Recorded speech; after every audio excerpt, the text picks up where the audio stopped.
එන්නකෝ රසම රස බීෆ් කරි එකක් හදන්න. ප්‍රෙෂර් කුකර් එකට තෙල් ටිකක් දාගෙන දූවිලි ටිකක් රන්වන් පාට වෙනකම් බැදගෙන ඒකටම අපි හොඳට චූටිවට කපාගත්ත සුදුලුණු දාලා හොඳට ෆ්‍රයි වෙන්න ගන්නවා.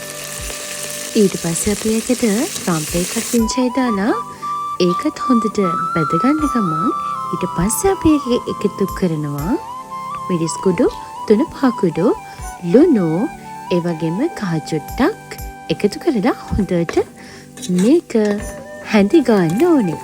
ඊට පස්සේ අපි මේකට අපි කලින් තඹගත්ත බීෆ් ටික හොඳට එකතු කරලා හොඳට හැඳි ගාලා මට ගින්දරේ මේක ඉදෙන්න දෙන්න ඕනේ. ඊට පස්සේ මම මේකට කලින් බීෆ් තඹගත්ත වතුර ටික දාලා කුරුඳු එන්සාල් ටිකක් දාලා හොඳට මේක තැම්බෙන්න ඇරියා. අන්තිමට අම්මල චුට්ටකුත් එකතු කරගන්න ඕනේ.